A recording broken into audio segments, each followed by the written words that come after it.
All right, so I know Mahomes will be number one on your list. The big question now is, has Josh Allen graduated to the second best quarterback, and you would take him over Aaron Rodgers? That was the big question that I had. And number 3 on your list is? Yes, number 3 is, Aaron Rodgers. Yes, my favorite quarterback ever. I know, and I love Aaron Rodgers. I do. Of course, it's still awesome. It's still one of the best arms in football, still one of the greatest arms in the history of the sport. I think where I, look at him, hey, amazing, before the snap, of course, after the snap, diagnosing plays, making the, right decision, can make any throw you want. There's no doubt. He's surgical that way. He's kind of a Zen master as far as all the pre-snap stuff and all that. Yeah, he's better than Josh Allen at that aspect, certainly, but not so much greater than him that I thought, whoa, wait. Josh Allen does all the stuff that Rodgers used to do 4 or 5, 6 years ago in extending plays and getting out of the pocket and, manipulating coverage downfield to throw a 30-yard, laser, or wait, they stayed deep, now I'll run for 30 yards. That's where I believe he has really surpassed Rodgers. So, yeah, he's behind him in the mental aspect, but not so much that I still couldn't give him the advantage for the wow factor, the plays that he makes where I go, nothing's there, and they still get a 20 or 30-yard gain out of it. That's the one thing that just jumps out. I mean, Rodgers awesome. It's just Josh Allen is starting the prime and has superstar big-time talent like a Patrick Mahomes. But I'll go back to like his first year. I didn't think he knew how to play football at times. Like he made decisions where you go, well, you got to be kidding. But if I would have said he's coming out of Wyoming, he's going to be the second best quarterback on your list in 4 years, what would you have said? Well, I said there would be a possibility of that. That's why I made him my number one quarterback that year. I started off with Lamar. I think I've told you the story. Yeah. I got such a backlash from everybody in football. I thought, maybe something I don't know. I had Josh Allen number 2 always, and I moved him up to number 1. But, that potential's always been there. But it's just been about the decision-making, refining the game a little bit. But the talent was always there. And, we've seen that kind of progressively gotten better. Again, 2 years ago, he went to the playoffs and threw 20 touchdowns and 9 interceptions and had a really good year. People didn't really want to give him credit for it that year. Last year was insane. And, Dan, to add on to it, you could make a case he could have been the MVP. I mean, they had no run game, an average defense, an average offensive line, and good weapons. Not great. It's like weapons that I would say, I don't know, are probably less than Rodgers, who I don't think has the greatest weapons either. It's close. It's a good Rodgers has better weapons than Josh Allen. I think so too. You some people, it goes the other way, but I'm with you. I think Rodgers actually has the edge. I would probably take Diggs over Devontae Adams. It's close. But after that, it's close, right? Rodgers has a better offensive line. He's got a better running back. Exactly right. Exactly. But, a lot of people, the haters of Josh Allen, you can't tell them that. He got Stephon Diggs. That's all people talk about. Like, he's just supposed to, rip up the world just because he got him.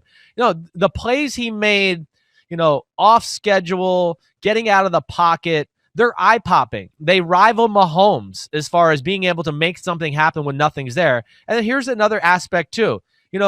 He's gotten 42 touchdowns, no interceptions in the red zone. He takes care of the ball. Yeah.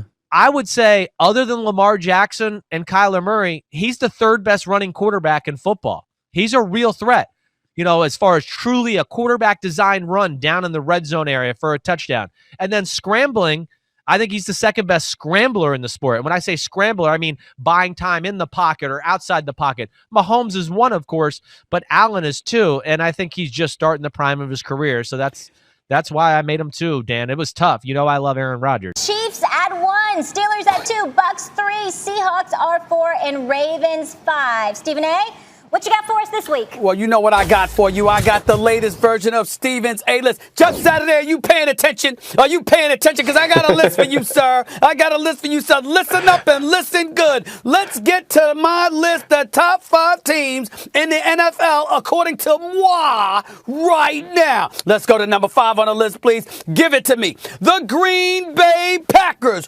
Why? Did we see the show that Aaron Rodgers put on last Thursday night? Did we see him throw for over 300 yards? Did we see him find find Devontae Adams for about 10 times for more than 170 yards? Do we not see those Green Bay Packers with only 2 losses on the season? And oh, by the way, the 2 interceptions that Aaron Rodgers threw this season, both were against the Tampa Bay Buccaneers in that game where they went to bed. Outside of that, Aaron Rodgers hasn't thrown a single interception in any other game this entire season. Right now, they're a top 5 team in my estimation. I got him at number 5. Let's get to number 4 on this list. Please give it to me. The Pittsburgh Steelers. Yes, they have dropped, even though they are undefeated. Why? Because they struggled against the woeful Dallas Cowboys. That's why. With a quarterback making his first career start, okay, with a defense that was virtually non-existent throughout this entire season, but you struggled and damn near almost lost the daggone game, for crying out loud. I can't applaud the Steelers for struggling to win that game by keeping them as a top 2 team in the National Football League, but I won't disrespect them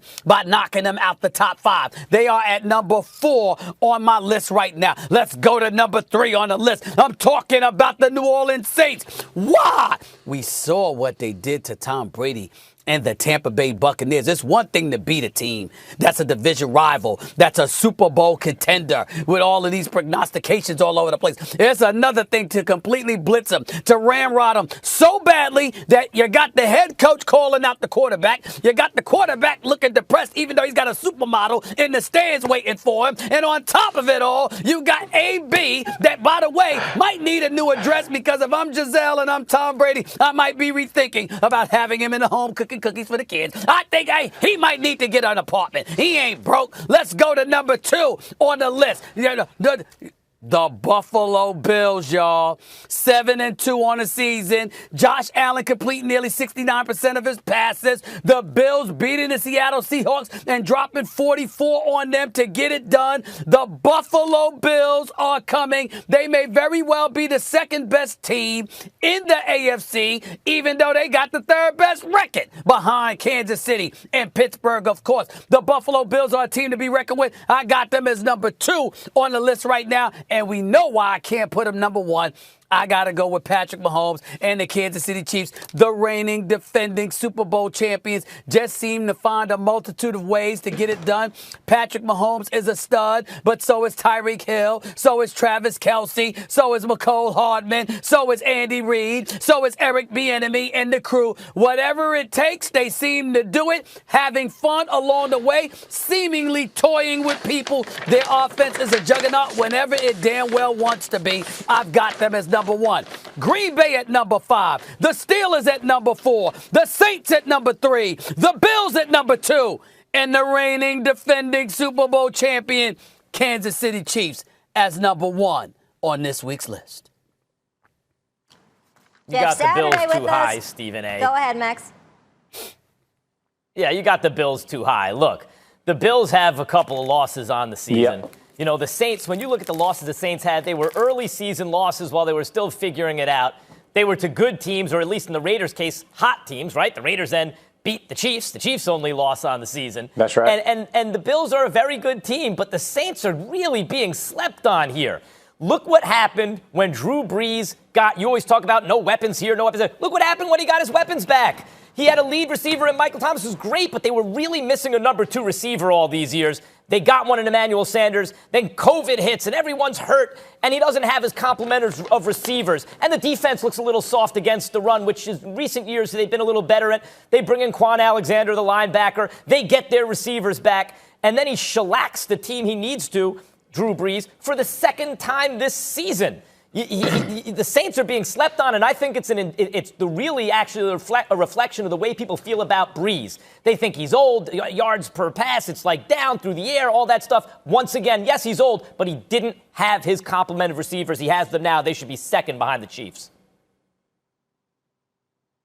I agree with you, Max. I mean, look, this is a decent list by Stephen A. Decent.